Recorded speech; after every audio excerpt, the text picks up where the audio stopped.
Hello Jeep fans, Steve Blankard here again with another update on the Dana 18 transfer case that I've been working on. It's Sunday, snowy day here in Fredericksburg, Virginia, so after I took the Arid Warden Jeep out for a ride this morning and plowed the driveway, I started working on the transfer case again. So I'm pretty close to as much as I can do right now until I get an intermediate shaft from Novak. So anyway, let me follow up where we left off yesterday. I was working on getting ready to shimming the rear bearing cap here. So this morning I went ahead and reassembled it. I took the bearing shims and I coated them with some copper coat sealer. There's 3 of them in here for a total of 87 thousandths.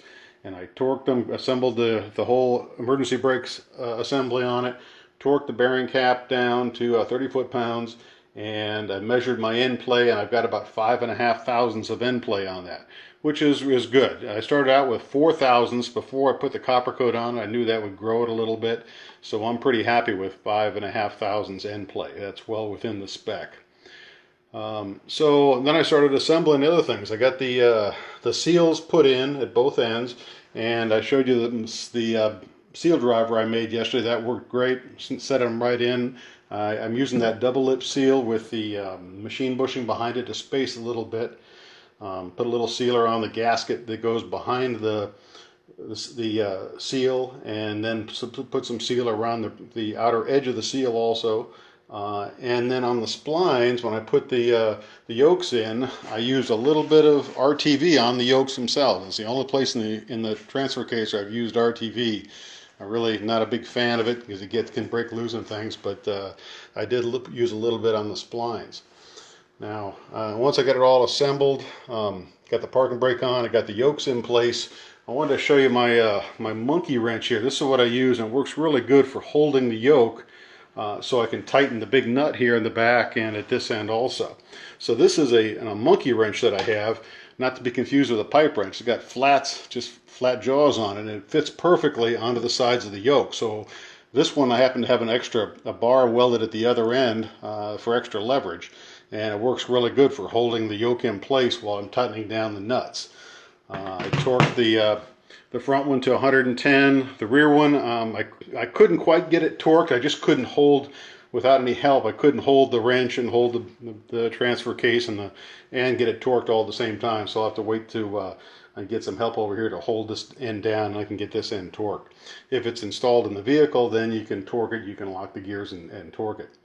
So the end play is all set. Basically the main assembly is all done. The only thing remaining to do is to install the intermediate gear, and I'm waiting on the new intermediate shaft from Novak to come in. So I'm pretty much at a standstill at this point. One thing the Novak makes, their intermediate shaft has O-ring grooves to seal inside each end here in the casting.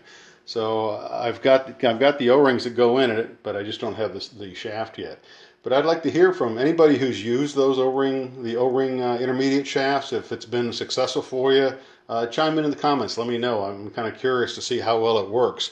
I did very carefully chamfer the holes here going in. I'm sorry, it goes in from the front here, and I did chamfer it. I'm sorry. Goes in from the back, my mistake. I chamfered the entry holes at both sides so it wouldn't tear up the O-ring, but I'd like to see if anybody's used it successfully. So that's where I'm at. Oh, I did put the little seals in for the shift rods here. I used a piece of conduit. I think it's like 1-inch conduit that fits perfectly over it. That worked really good for seating those seals in place also. So I'm pretty much done as much as I can do until I get the intermediate shaft. But so far it's come together pretty well, so I'm pretty pleased with it. So that's it for right now. If you're working on a project, just do a little video. Show us what you're doing. Sure appreciate it. I learned from watching what you guys do also, so let's share it. So if you're not driving them Jeeps, work on them Jeeps.